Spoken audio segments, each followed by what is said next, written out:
The fluorescent lights above table 12 flickered with that tired, irregular pulse that matched my own exhaustion.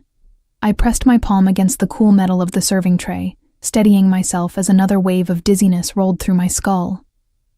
3 double shifts this week. My feet screamed inside the worn sneakers that had lost their cushioning months ago, and the constant ache in my lower back had become such a familiar companion that I'd stopped noticing it, except when I bent down, or stood up, or breathed. "Sophia, order up." Marco's voice cut through the kitchen window, sharp and impatient. I swallowed the metallic taste that had been coating my tongue all evening and pushed away from the wall. The diner smelled like grease, burnt coffee, and that peculiar mixture of cleaning solution and desperation that clung to places like this. Places where people like me worked ourselves into shadows, invisible to everyone except when they needed their coffee refilled or their check brought quickly. My reflection caught in the chrome napkin dispenser as I passed. Hollow eyes, hair escaping from a messy bun, the uniform that hung looser on my frame than it had 3 months ago. When did I start disappearing? When did eating become optional? Sleep become a luxury I couldn't afford? The dinner rush had finally died down to a handful of stragglers. Old Mr. Peterson nursed his decaf at the counter, the same spot he'd occupied every Thursday for the 5 years I'd worked here. A young couple shared a piece of apple pie in the corner booth, whispering and laughing in that bubble of intimacy that made my chest ache with something I didn't want to name. And then there was table 12. I'd noticed them when they walked in 20 minutes ago, noticed in the way you notice a storm rolling across the sky, or the moment before lightning strikes. 3 men in suits that probably cost more than my annual rent. But it was the one in the middle who made the air change. He moved like darkness given form, fluid, purposeful, dangerous. Even sitting, he commanded the space around him with an authority that needed no announcement. Dark hair, perfectly styled, a jawline that could cut glass, and eyes that seemed to catalog everything and everyone in the room within seconds. He couldn't have been older than 30, but he carried himself with the weight of someone who'd seen and done things that aged the soul beyond years. The 2 men flanking him never relaxed. Their eyes constantly swept the diner, hands resting at their sides in a way that suggested they were ready for violence at any moment. Security, protection. The kind that meant the man between them was either very important or very dangerous, probably both. I'd served enough questionable characters in this neighborhood to recognize predators. This man was an apex predator, and everyone else in the room was prey that hadn't realized they were being hunted. "You gonna stand there all night, or you gonna take their order?" Marco hissed, shoving 3 plates of meatloaf into my hands. I delivered the food to table 7 on autopilot, my body moving through the familiar choreography of service, while my mind kept drifting back to table 12. Why did men like that come to places like this? The diner was clean enough, but it was still a greasy spoon in a part of town that decent people avoided after dark. When I finally approached their table, my sneakers squeaking softly against the worn linoleum, the 2 guards' eyes locked onto me with predatory focus. But the man in the middle didn't look up immediately. He was reading something on his phone, one hand resting on the table. Long fingers, a watch that caught the light with the kind of gleam that spoke of wealth beyond my comprehension, and a ring on his right hand that looked heavy. Significant. "What can I get you, gentlemen?" My voice came out steadier than I felt. That's when he looked up. The impact of his gaze hit me like a physical force. Dark eyes, almost black in the diner's harsh lighting, assessed me with an intensity that made me feel simultaneously seen and dissected. For a moment, just a fragment of a second, something flickered across his features. Surprise? Recognition? But it vanished so quickly I thought I'd imagined it. Coffee. Black. His voice was smooth, controlled, with an accent I couldn't quite place. Italian, maybe, buried under years of American influence. "Same," the guard on his left said. "Water for me," the one on the right added, never taking his eyes off the front door. I scribbled the order on my pad, a nervous habit since 3 coffees and a water weren't exactly complicated. "Anything to eat?" "No." The dismissal in that single word was absolute. I should have walked away, should have turned on my aching feet and gotten their drinks and forgotten about table 12 entirely, but something made me linger, just for a heartbeat longer, and that's when I saw it. The man on the right shifted in his seat, and his jacket fell open. Nestled in a shoulder holster, unmistakable even in the dim light, was a gun. My breath caught. My eyes must have widened, because the man in the middle noticed, his gaze sharpened, following my line of sight, and something dangerous flashed across his features. "Is there a problem?" His voice dropped lower, quieter, which somehow made it more threatening. "No, sir, no problem." I backed up a step, my heart hammering against my ribs. "I'll get your drinks right away." I turned too quickly. My vision swam, the edges going dark and sparkly. I'd stood up too fast, moved too suddenly after hours of pushing my exhausted body beyond its limits. The room tilted. 3 steps. I made it 3 steps away from table 12 before my knees gave out. The floor rushed up to meet me, but it never came. Strong hands caught me, one arm sliding around my waist, another cradling my head before it could crack against the linoleum. The world spun in nauseating circles, sounds becoming muffled and distant. "Call Dr. Moretti, now." That voice again, sharp with command, close to my ear. I tried to open my eyes, to push away, to apologize for making a scene, but my body had finally reached its breaking point. Darkness pulled at me, sweet and insistent. The last thing I registered was a scent. Expensive cologne, something with notes of cedar and smoke, and underneath it, the clean smell of pressed cotton, warmth, strength.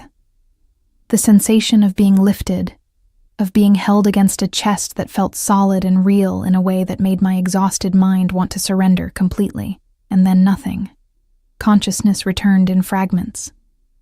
Soft sheets beneath me, far softer than the scratchy blanket on my apartment futon. The steady beep of a machine, the antiseptic smell of a hospital, but not the chaotic sounds of an ER. Wherever I was, it was quiet, private. I forced my eyes open, blinking against the soft light from a bedside lamp. The room was small but immaculate.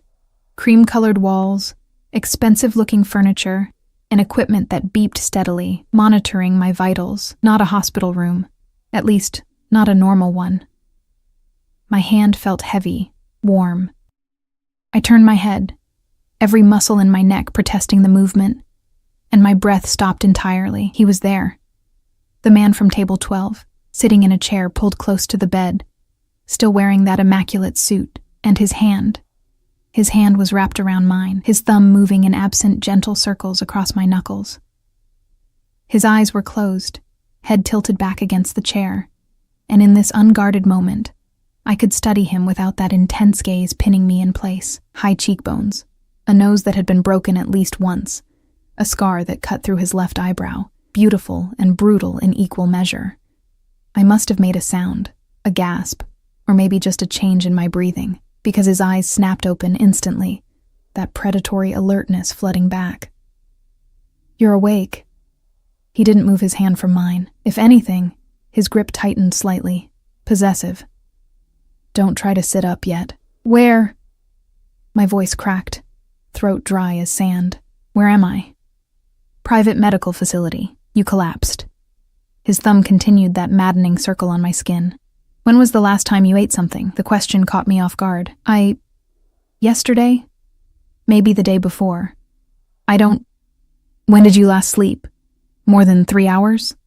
I couldn't remember. Time had become this blur of shifts and bills and trying to keep my head above water while the world kept pushing me under. "Who are you?" I finally asked the question that mattered. "Why am I here? Why are you?"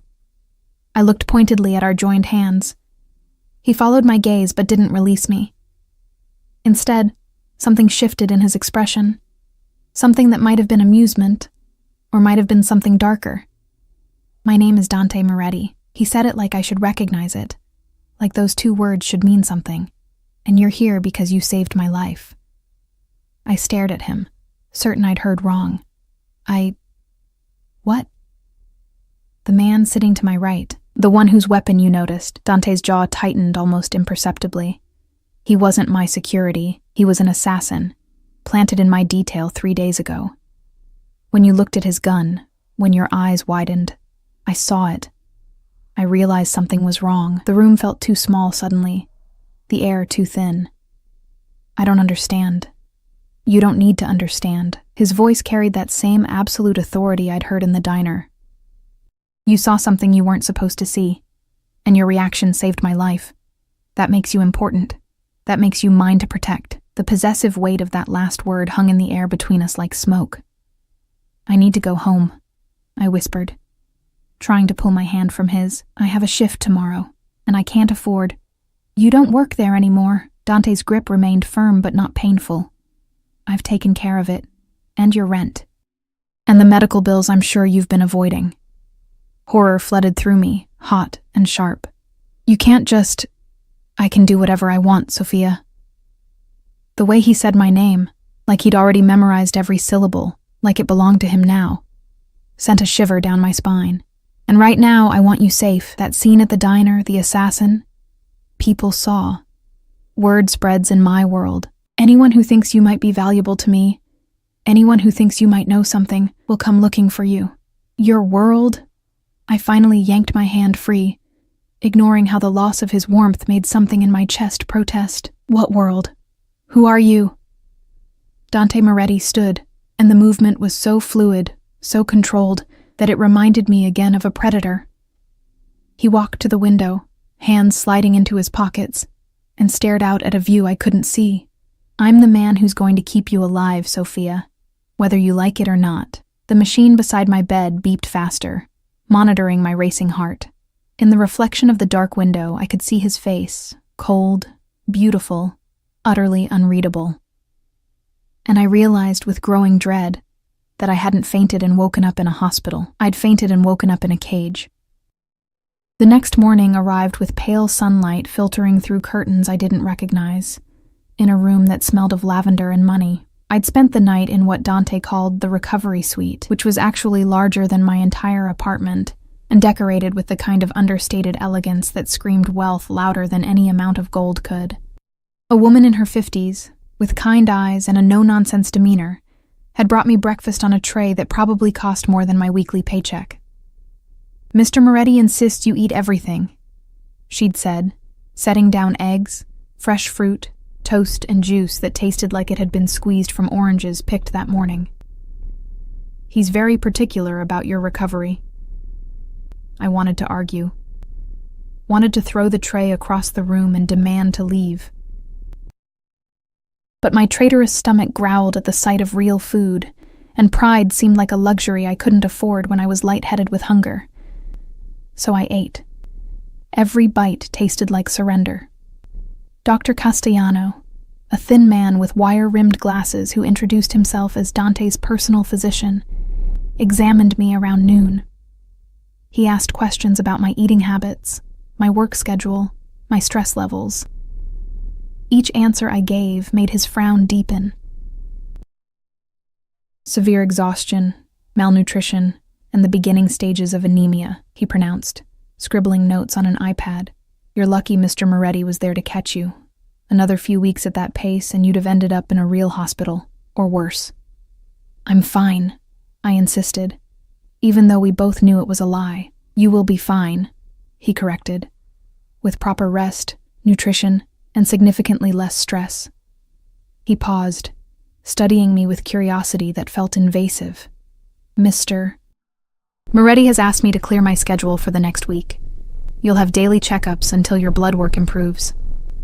That's not necessary. It's not a request, Miss Torres. His voice softened with something that might have been sympathy. When Dante Moretti decides to protect someone, arguing is inadvisable. After he left, I sat in that pristine room, wearing borrowed silk pajamas that felt like sin against my skin, and tried to form a plan. I needed to leave. Needed to go back to my cramped apartment, my terrible job, my life, even if that life was slowly killing me. But when I tried the door, it opened to reveal a man in a dark suit standing in the hallway. Not overtly threatening, but his presence alone said everything I needed to know. Can I help you, Miss Torres? His voice was polite, professional. I need to leave. Mr. Moretti will be here this evening. You can discuss it with him then. Not a guard, I realized, a warden. I closed the door and pressed my forehead against the cool wood, fighting the panic rising in my chest. This was insane. People didn't just kidnap waitresses and keep them in luxury prisons because they accidentally noticed something at dinner. Except apparently, Dante Moretti did exactly that. He arrived as the sun began setting, painting the sky outside my window in shades of blood orange and deep purple.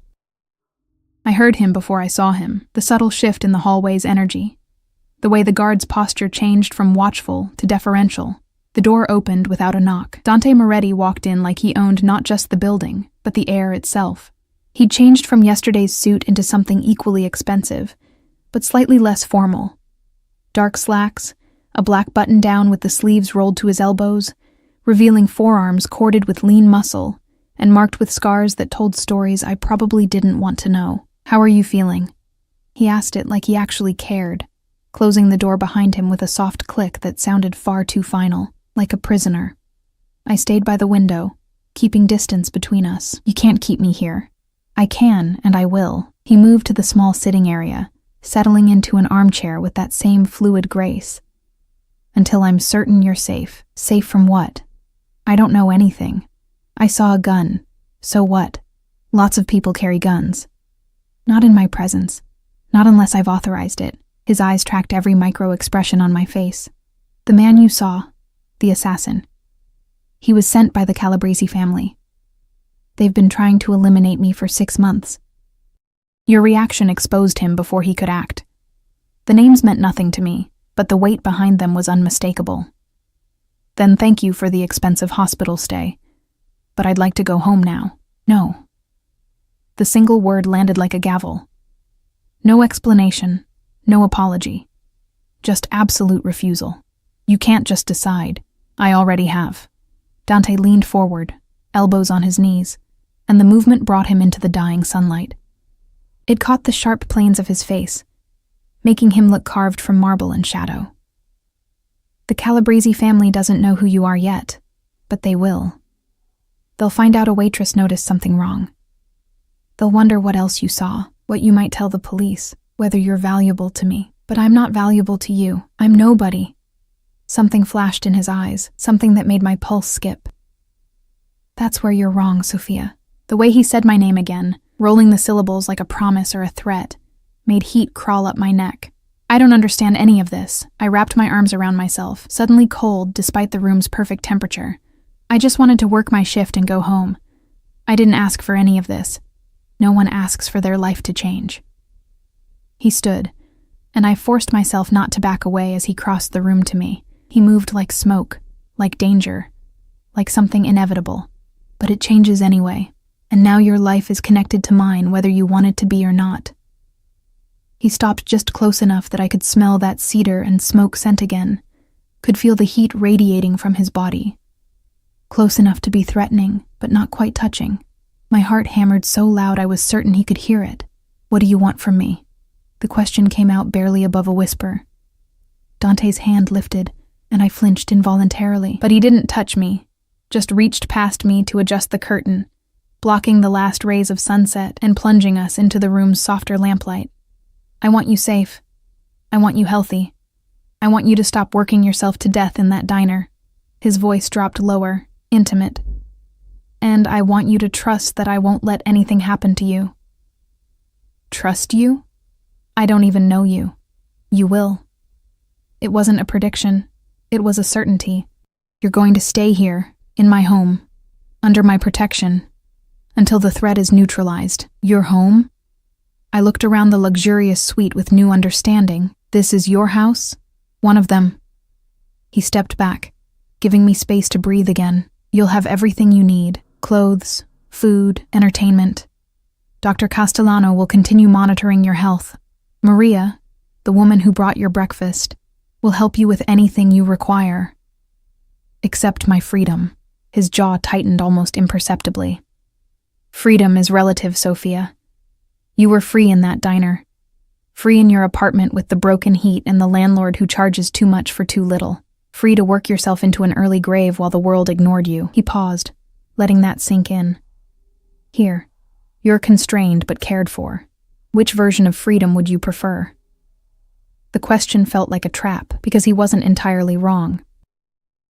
The life I'd been living wasn't really living at all. It was surviving, barely, one crisis away from complete collapse, but at least it had been mine. I need air, I said suddenly, the walls feeling like they were closing in. I need to get out of this room. Dante studied me for a long moment, then nodded. Come with me. He led me through hallways that belonged in a museum. Marble floors, art that was probably priceless, lighting that cast everything in warm, golden tones. We passed other guards, men who nodded respectfully at Dante, and looked through me like I was a ghost. We emerged onto a terrace that overlooked a manicured garden, the city skyline glittering in the distance. The night air was cool against my flushed skin, carrying the scent of jasmine and earth.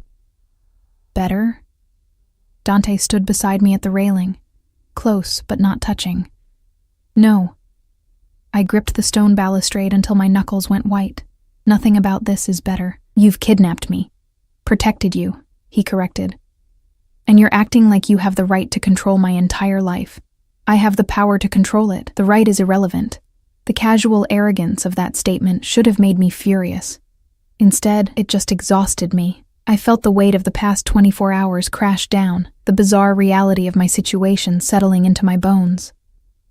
Why me? I asked quietly, staring at the distant lights. You said I saved your life. Fine. Thank you seems like it would have sufficed. Why go to all this trouble? Silence stretched between us, filled only by the sound of night insects and distant traffic. When Dante finally spoke, his voice carried a strange quality I couldn't identify. When you looked at me in the diner for just a moment before you saw the gun, do you know what I saw in your eyes? I shook my head. Nothing. No recognition, no fear, no calculation. You looked at me like I was just another customer. He turned to face me fully, and the intensity in his gaze made my breath catch. Do you know how rare that is? How few people in this world look at me and see just a man? I didn't know who you were. Exactly. His lips curved in something that wasn't quite a smile. Everyone in my world wants something from me. Power, money, protection, death. Everyone looks at me and sees Dante Moretti, head of the Moretti family, the man who controls half the city's underground. But you? You just saw a customer who needed coffee. And that's worth imprisoning me? That's worth protecting you. He reached out slowly, telegraphing the movement, and tucked a strand of hair behind my ear. His fingers barely grazed my skin, but the touch sent electricity racing down my spine. The moment you fainted in my arms, Sophia, you became mine to care for. That's how my world works. You saved me, intentionally or not. So now I owe you a debt that can only be repaid by ensuring your safety. I don't want a debt. I want my life back. Your life was killing you. His hand dropped to his side, but he didn't step away. Your life was working 3 jobs to afford a 1-room apartment with mold in the bathroom and a landlord who threatens eviction every month. Your life was skipping meals and sleep and slowly erasing yourself from existence. The accuracy of his words hit like a slap. How do you... I know everything about you, Sophia Marie Torres, 26 years old, orphaned at 18, no family, no close friends. You've been invisible for so long you've started to believe that's all you deserve to be. His voice dropped to barely above a whisper. But I see you, and I'm not going to let you disappear. Tears burned behind my eyes, but I refused to let them fall. You don't get to decide that. I already have. We stood there on that terrace, the cool night air swirling around us. And I realized the terrifying truth. Dante Moretti wasn't just protecting me from external threats, he was protecting me from myself, from the slow suicide of my previous existence. And I didn't know if I should thank him or hate him for it. A phone buzzed, breaking the moment.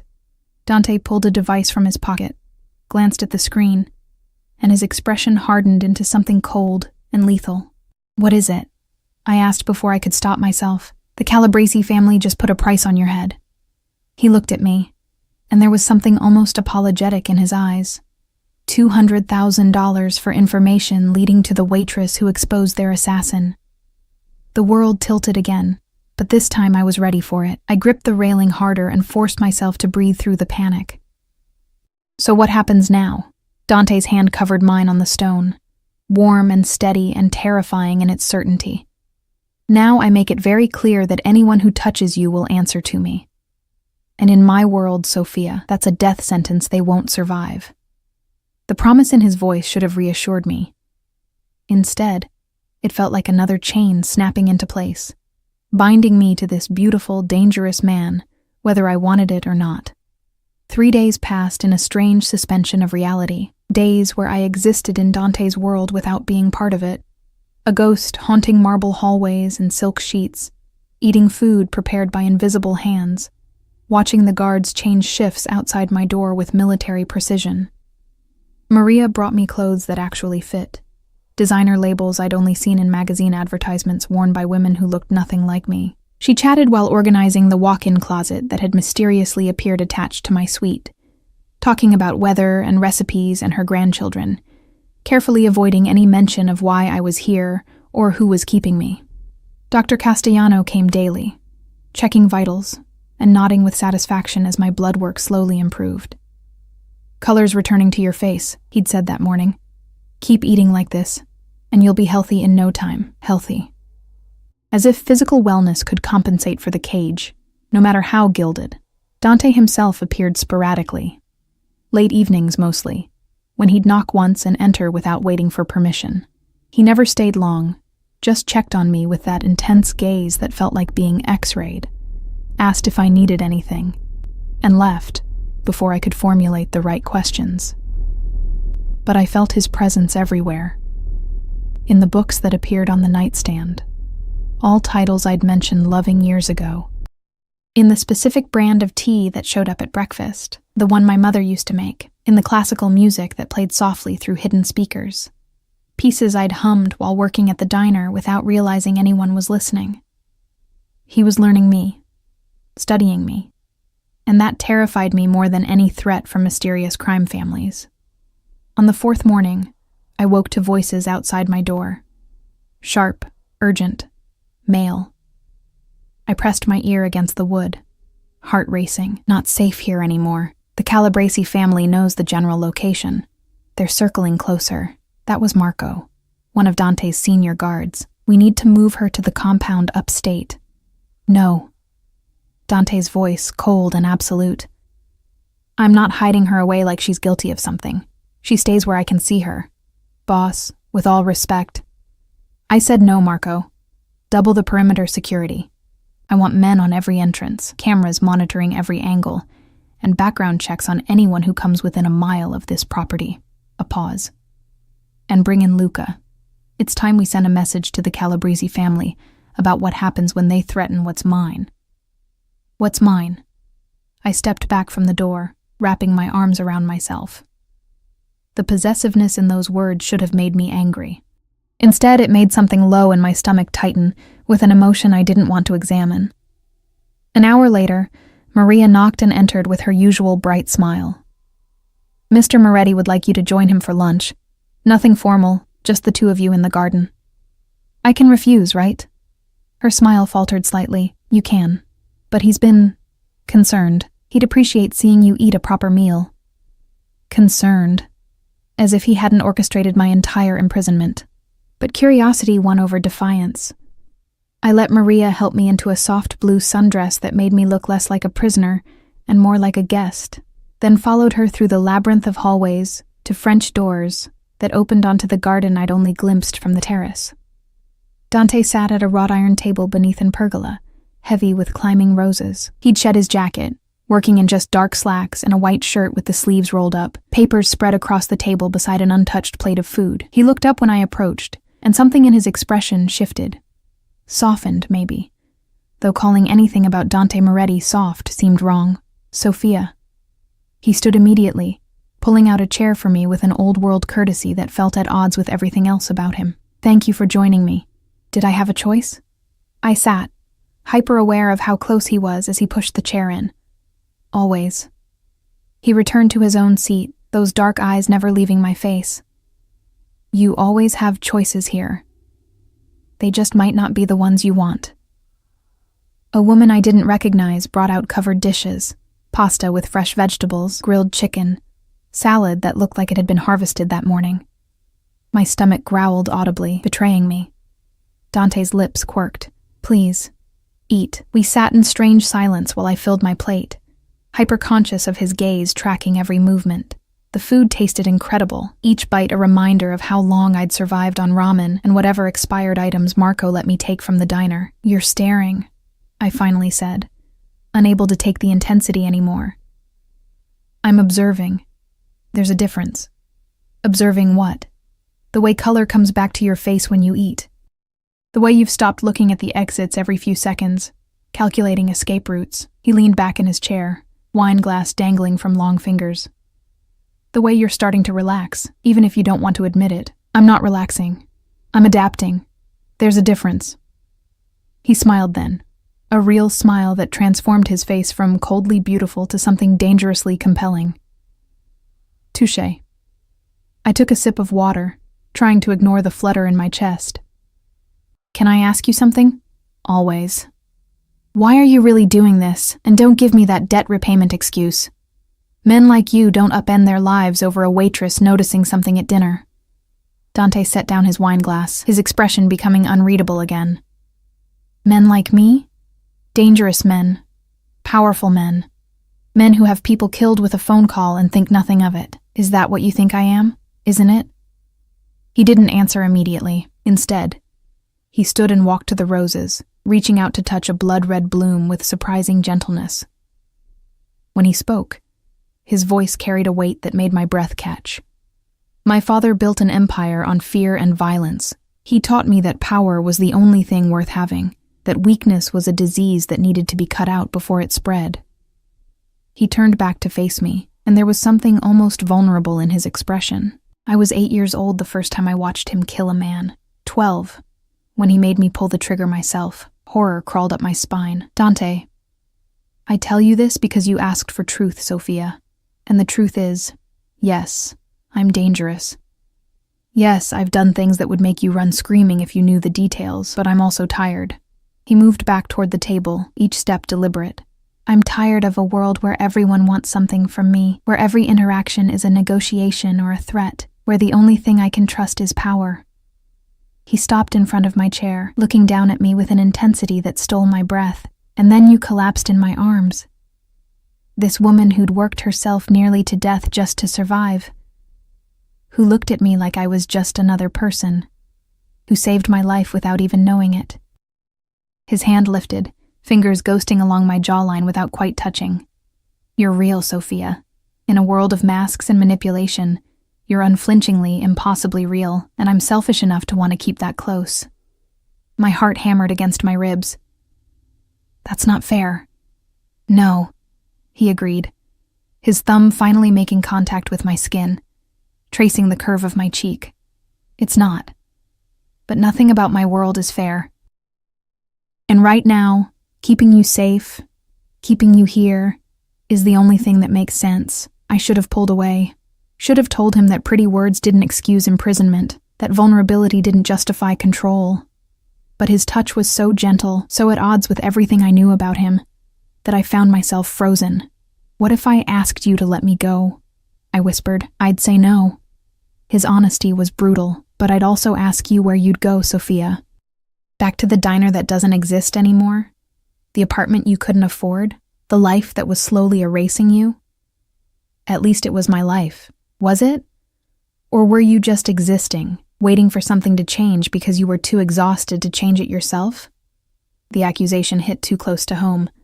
I stood abruptly, needing distance, needing air. Dante let me go, watching as I paced toward the garden's edge. You act like you saved me, I said, staring at the high walls that surrounded this beautiful prison.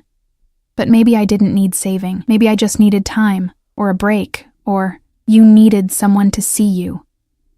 His voice came from right behind me, close enough that I could feel his warmth. You needed someone to care whether you disappeared.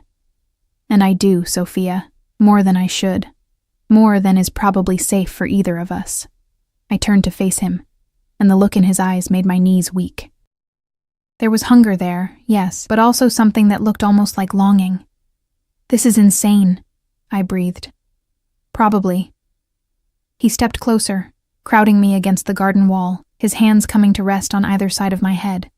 Not touching, but trapping. But I've built my life on calculated risks and strategic moves. You, Sophia Torres, are neither calculated nor strategic. You're chaos and instinct, and the first thing in 10 years that's made me feel something other than cold purpose. Dante, tell me you don't feel it too. His voice dropped to barely above a whisper, his face inches from mine. Tell me you haven't noticed the way the air changes when we're in the same room. Tell me you don't lie awake at night thinking about this. I couldn't. Because he was right. Despite everything, the imprisonment, the danger, the absolute insanity of this situation, there was something between us, something electric and terrifying that had nothing to do with logic or reason. This is Stockholm Syndrome, I tried weakly. Is it? Or is it two people who've been alone too long finally seeing each other? His lips were so close now, his breath warm against my skin. One more inch and we'd cross a line that couldn't be uncrossed. The sound of footsteps made us both freeze. Marco appeared at the garden entrance, his expression carefully neutral despite what he'd almost walked in on. Boss, we have a situation. Dante didn't move immediately. His eyes stayed locked on mine, something like regret flickering in their depths. Then he stepped back, the cold mask sliding into place so quickly I almost wondered if I'd imagined the moment before. What kind of situation? His voice was all business now. The Calabresi family. They've made a move. Not on us, on the Santoro operation on the south side. 8 men dead, their shipment stolen. It's a declaration of war. Dante's jaw tightened. Gather the family heads. Conference room in 20 minutes. He glanced back at me. Marco will escort you back to your suite. I can find my own way. Marco will escort you. No room for argument. And Sophia? Don't leave your room until I come get you. Things are about to get dangerous, and I need to know you're safe. He walked away before I could respond, already pulling out his phone and barking orders. Marco approached with that professional courtesy that somehow made the imprisonment worse. Miss Torres? I followed him back through the house, my mind spinning. War. The Calabresi family was declaring war, and I was somehow caught in the middle of it. But worse, far worse, was the phantom sensation of Dante's breath against my lips, the memory of how badly I'd wanted to close that final distance. Maria was waiting in my suite with tea and sympathy in her eyes. Try not to worry, she said softly. Mr. Moretti has never lost a war. He won't start now.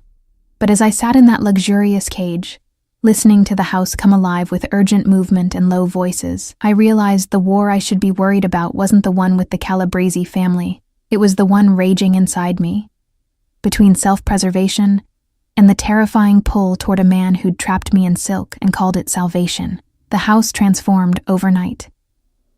Where there had been quiet luxury, now there was controlled chaos. Men in dark suits moving with purpose through hallways, phones ringing at all hours, the low murmur of voices discussing strategy and retribution. I caught fragments when guards changed outside my door, shipments, territories, blood debts that needed settling. I was a ghost again, but this time by design. Maria brought my meals with tight smiles and worried eyes. Dr. Castellano's visits became perfunctory, quick vital checks and distracted nods. Even the guards seemed more focused on threats beyond the walls than the woman trapped within them. Dante disappeared entirely. 2 days passed without seeing him. 2 days where I paced my gilded cage and tried not to think about that moment in the garden, the way his breath had felt against my skin, the hunger in his eyes that had matched something dark and urgent in my own chest. On the 3rd night, I woke to voices, not outside my door, but somewhere deeper in the house. Shouting.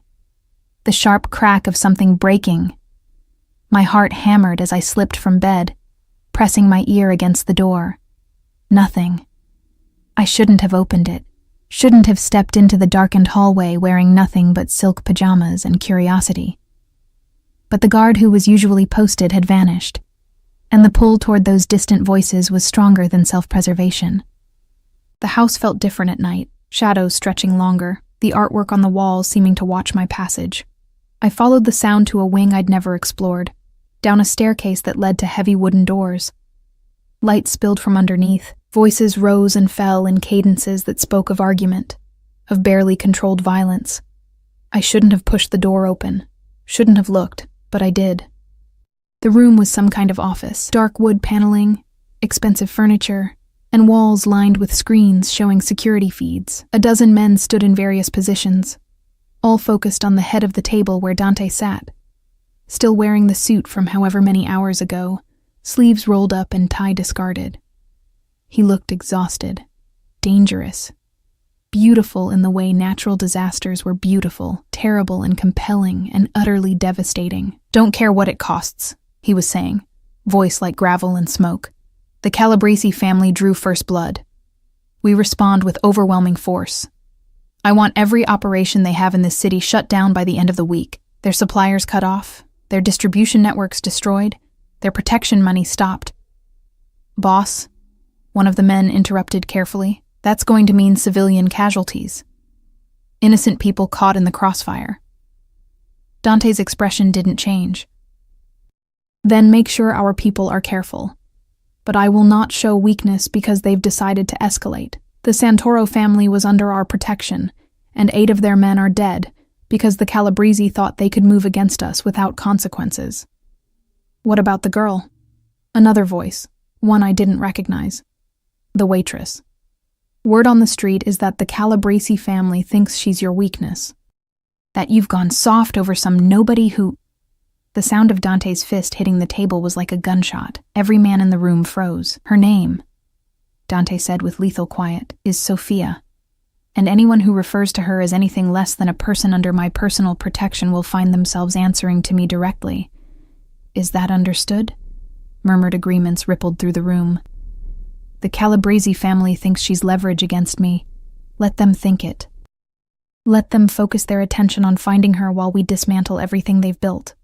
He stood, and even exhausted, even wearing violence like a second skin. His authority was absolute. "But Marco, I want triple security on the house. No one gets within 2 blocks without our people knowing about it. She doesn't leave her suite, she doesn't go near windows, and if anyone manages to get close to her, heads will roll. Literally." That's when he saw me. His gaze snapped to the door I'd foolishly opened, and every other man in the room turned to follow. The weight of their collective attention was suffocating. Curiosity, assessment, speculation about the woman who'd somehow captured Dante Moretti's obsessive protection. "Out," Dante ordered, eyes never leaving mine. "All of you. Now." The room emptied with impressive speed. Marco was the last to leave, shooting me a look that might have been warning or sympathy before closing the door behind him. Silence stretched between us, heavy and charged. "You should be in your room." Dante's voice was carefully controlled, but I could hear the edge underneath, anger or fear or something more complicated. I heard shouting. I thought, "You thought what, Sophia? That you could help? That wandering around my house in the middle of the night while there's a war happening was somehow a good idea?" He moved around the desk, each step deliberate. "Do you have any concept of how many people would pay a fortune to get their hands on you right now? I'm not helpless. No, you're reckless. There's a difference." He stopped a few feet away, close enough that I could see the exhaustion etched into his features, the shadow of stubble darkening his jaw. What if it hadn't been my men in that hallway? What if the Calabrese family had managed to breach security? What if— But they didn't. I lifted my chin, refusing to be cowed. And maybe I'm tired of being locked away like some damsel who needs constant saving. Maybe I'm tired of being treated like property instead of a person. Something flashed in his eyes, something dark and possessive that made my breath catch. "Is that what you think you are to me, property? What else would you call it? You control where I go, what I do, who I see. You make decisions about my life without consulting me. You stand in rooms with dangerous men and talk about protecting me like I'm an asset to be defended instead of a human being with agency." I didn't see him move. One moment he was feet away, the next his hands cupped my face, tilting my head back, his body crowding mine against the closed door. "You want to know what you are to me?" His voice was rough, strained. "You're the first breath after drowning. You're every moment of peace I've had in 10 years. You're the reason I can't sleep because I'm too busy making sure you're safe. You're the only thing in this world that's mine, not because I took it or inherited it or killed for it, but because fate put you in my arms when you fell. His thumb traced my lower lip, and I trembled despite myself. You're not property, Sophia. You're the one thing I can't afford to lose. And that terrifies me more than any war, any enemy, any threat this world can throw at me. Dante, I didn't know what I was asking for. Space? Understanding? Or maybe for him to close that final distance and end this torturous tension between us. I know I'm selfish. His forehead dropped to rest against mine, eyes closing. I know keeping you here, keeping you close, is as much for me as it is for your safety. But I've spent my entire life being what other people needed me to be. Ruthless, cold, untouchable. With you, I get to be something else. Something almost human. You are human. My hands had somehow found their way to his chest, feeling the rapid beat of his heart beneath expensive fabric. Flawed and complicated and occasionally infuriating, but human. He laughed, a rough sound without humor. Careful, Sophia. You're starting to sound like you care. Maybe I do. The admission slipped out before I could stop it. Maybe that's what makes this so impossible. I should hate you for trapping me here, for making decisions about my life, for all of it. But instead, I couldn't finish. Couldn't say the words that would make this real. His eyes opened, so close that I could see flecks of gold in their dark depths. Instead, you what? Instead, I understand why you did it. The confession felt like surrender. My life before this, it wasn't living. It was just existing. Waiting for something to change while being too exhausted to change it myself. You were right about that. That doesn't make what I did okay. No, I agreed. But it doesn't make you the monster you think you are either. Something shifted in his expression. Vulnerability, hope, hunger, all tangled together. His thumb continued its maddening trace across my lip, and I found myself leaning into the touch, despite every rational thought screaming that this was madness. I should let you go back to your room, he murmured, but his hands didn't move. It's late, and you need rest. And standing this close to you is testing every ounce of control I have left. What if I don't want you to be controlled? The words hung between us, dangerous and full of promise. Dante's grip on my face tightened fractionally, his breath coming faster. Sophia, if I kiss you right now, if I give in to what I've been wanting since that first moment in the diner, there's no going back. You understand that? You'll be mine in every way that matters, and I don't share. Ever. The possessiveness should have scared me. Instead, it sent heat pooling low in my stomach. Maybe I don't want to go back. I rose onto my toes, closing the distance between us by inches. Maybe I'm tired of being careful and practical and safe. Maybe I want to make one completely irrational decision. He kissed me before I could finish, and it was like falling and flying simultaneously. His lips claimed mine with a hunger that stole my breath, one hand tangling in my hair while the other pulled me flush against him. I gasped against his mouth, and he took advantage, deepening the kiss until I forgot where I ended and he began. This wasn't gentle, wasn't careful. This was desperation and desire, and days of tension finally breaking like a dam. My hands fisted in his shirt, pulling him closer, needing more of something I couldn't name. Dante groaned against my lips, the sound vibrating through both of us, and suddenly we were moving. He walked me backward until my spine hit the desk, lifted me onto it without breaking the kiss, positioned himself between my thighs in a way that made coherent thought impossible. Tell me to stop, he murmured against my lips, his hands roaming my sides, my back, everywhere and not enough. Tell me this is wrong, that you don't want this. I can't. I pulled him back to me, kissing him with equal fervor. I can't because I do want this, want you, even though it's insane and complicated and probably the worst decision I've ever made. He silenced me with another searing kiss, his hand sliding beneath the silk of my pajama top, warm palms against bare skin.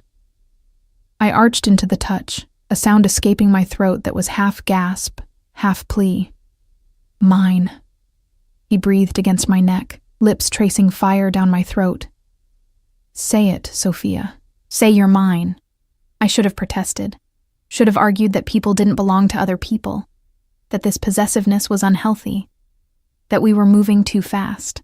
But his mouth was doing incredible things to my pulse point, and his hands were mapping my body like he was memorizing every curve. And the rational part of my brain had abandoned ship entirely. Yours, I gasped. I'm yours.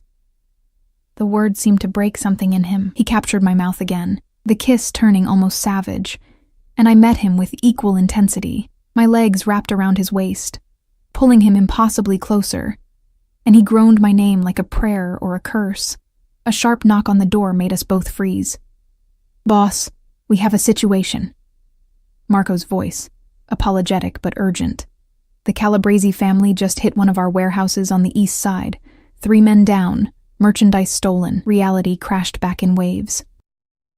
Dante rested his forehead against mine, both of us breathing hard, his hands still on my skin. I have to deal with this, he said quietly, regret heavy in his voice. I know. He pulled back enough to look at me, and what I saw in his eyes made my heart stutter. Possession, yes, but also something deeper. Something that looked almost like love. Go back to your room. Lock the door. Don't open it for anyone but Maria or me. He helped me down from the desk, straightening my disheveled pajamas with gentle hands. This isn't over, Sophia. Not even close. Promise? A fierce smile crossed his features. I never break my promises. Especially not to you. He kissed me one more time, softer, sweeter, full of unspoken promises, then stepped away and opened the door. Marco stood outside, carefully not looking at either of us. Take her back to her suite, personal escort. And Marco? Dante's voice hardened. If anything happens to her while I'm gone, you don't come back. Understood, boss. I followed Marco through silent hallways, my lips still tingling, my body still humming with unfulfilled desire. At my door, he paused. He's not a good man, Miss Torres, but he's trying to be better. For you. Marco's expression was unreadable. That counts for something in our world. There. Before I could respond, he was gone, leaving me alone with the taste of Dante still on my lips and the terrifying realization that I'd just crossed a line I could never uncross. I was falling for a man who killed people with phone calls, who controlled an empire built on violence and fear. And the most terrifying part, I didn't want to stop falling. The war intensified over the next week like a storm that had been brewing on the horizon finally making landfall. I heard it in fragments, whispered conversations between guards, Maria's increasingly worried glances. The way Dante's visits became shorter, more distracted, shadows deepening under his eyes. He came to me every night, though, no matter how late, no matter how exhausted. Sometimes we just sat in silence, my head on his shoulder while he traced idle patterns on my arm. Sometimes we talked about everything except the violence happening beyond these walls. And sometimes, most nights, we kissed with a desperate hunger that left us both breathless and wanting more than we allowed ourselves to take. Soon, he'd promise against my lips, when this is over, when you're truly safe, I'll give you everything, but not while there's still danger, not while I can't protect you properly. I understood, even as frustration built beneath my skin. He was compartmentalizing, keeping me separate from the darkness of his world, trying to preserve something pure in the midst of chaos. But purity was an illusion. I was already stained by association, already complicit in this life whether I wanted to be or not. On the 8th day, everything changed. I woke to silence, the wrong kind of silence. The house felt empty in a way that set my nerves on edge. No footsteps in the hallway, no low murmur of voices, no sense of the controlled activity that had become familiar. Maria didn't come with breakfast. Dr. Castellano didn't appear for my checkup. Even the guard outside my door was gone. Something was very, very wrong. I dressed quickly in jeans and a sweater, practical clothes for whatever was coming, and tried the door. Unlocked. The hallway stretched empty in both directions, morning sunlight streaming through windows that suddenly felt too exposed. Hello? My voice echoed unanswered. I moved through the house cautiously, every instinct screaming danger.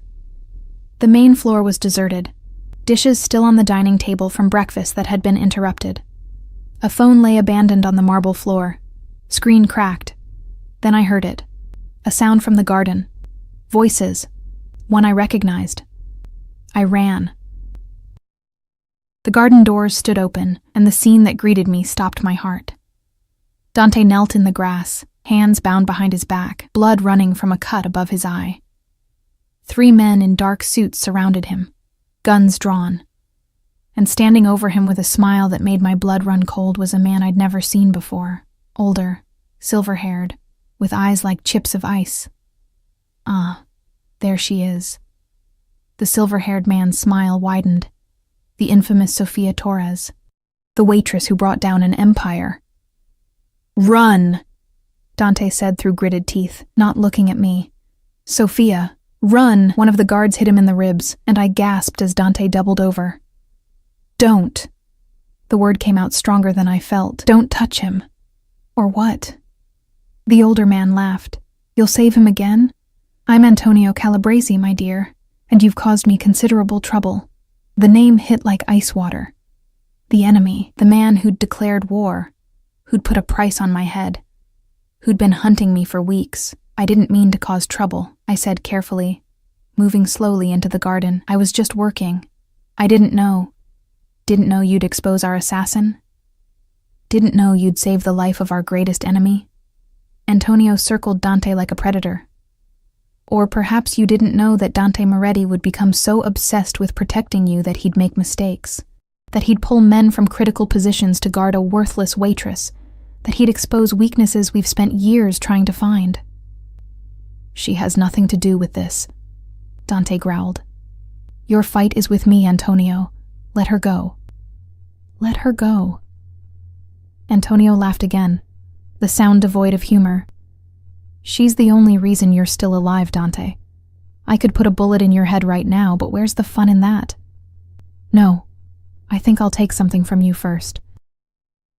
Make you watch as I destroy the one thing you actually care about." He pulled a gun from his jacket, pointing it casually at me. Everything slowed down. I saw Dante struggle against his bonds, saw murder in his eyes as he lunged forward despite the guns trained on him. Saw Antonio's finger tighten on the trigger, and I realized with perfect clarity that I wasn't ready to die. Not now. Not when I'd finally found something. Someone worth living for. "Wait!" The word exploded from me. "Wait. Please. I'll go with you. I'll be your leverage, your prisoner. Whatever you want. Just don't kill him. Please." Antonio paused, interest flickering in those cold eyes. How touching. The mouse offering herself to save the lion. "Sofia?" "No." Dante's voice was raw, desperate. "Don't you dare. It's my choice." I met his eyes across the garden, trying to memorize every detail of his face.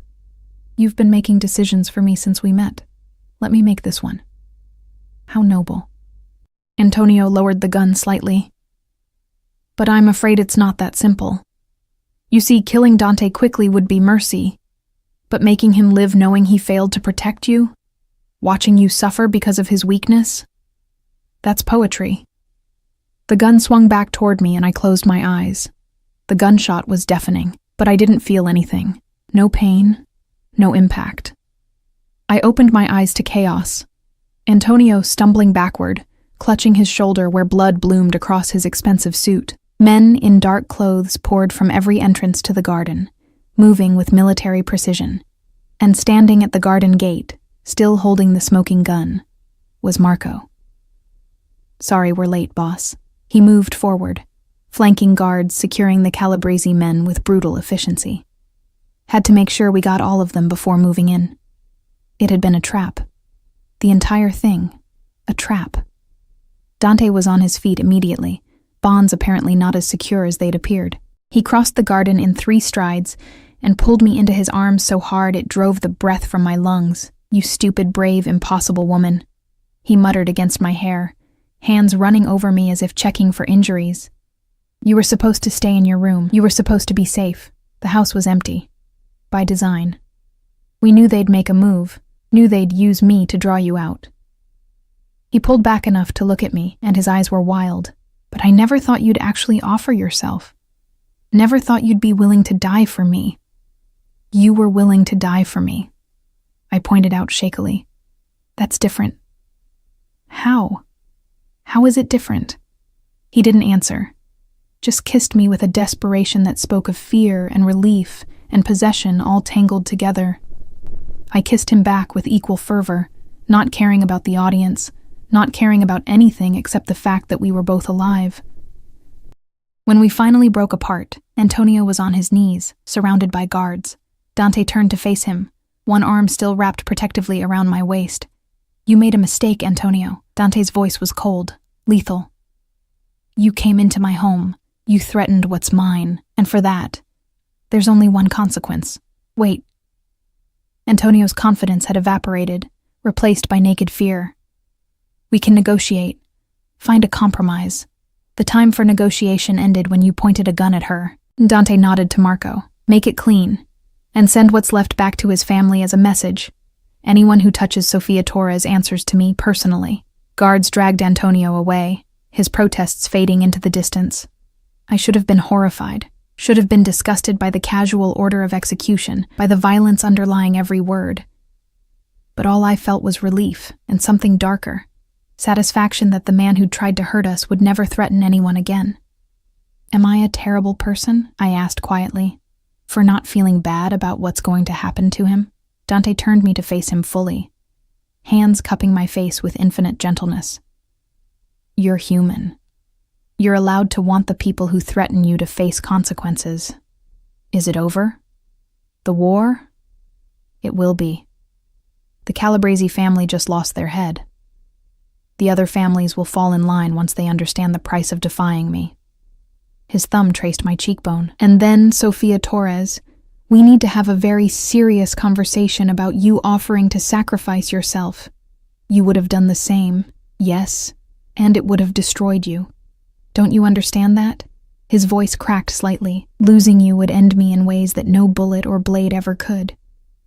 You've become essential, Sofia. You're not just someone I'm protecting anymore. You're everything. The weight of those words settled over us like a benediction. Everything. In his world, in his life, in his heart. I love you, I said simply, because there was no point in denying it anymore. I know it's insane and complicated and probably unhealthy, but I love you. Somewhere between the diner and here, between the cage and the garden, I fell completely in love with you. Dante's eyes closed, and when they opened again, they shimmered with something I'd never seen before. Tears, maybe, or just overwhelming emotion. I've loved you since you looked at me like I was just a man who needed coffee, he said quietly. I've loved you through every moment of trying to keep you safe, every night of sitting beside your bed while you slept, every second of this impossible situation. You're my redemption, Sofia, my chance to be something more than the monster my father created. He kissed me again, softer this time, full of promise and forever. So what happens now? I asked when we finally broke apart. Now? A smile curved his lips, genuine, full of warmth. Now I ask you properly. No cages, no imprisonment, no making decisions for you. Just a choice. He took my hands in his, and despite everything he was, everything he'd done, his hands trembled slightly. Stay with me, Sofia. Not because you're trapped, not because you're in danger, but because you want to. Build a life with me. Let me spend every day proving that I can be worthy of the gift you are. I thought about my old life, the diner, the crushing poverty, the slow erasure of self, and I thought about this life. Dangerous, yes, but also full of passion and purpose, and being seen for the first time in years. It wasn't really a choice at all. Yes, I said. Yes, I'll stay. I'll build a life with you.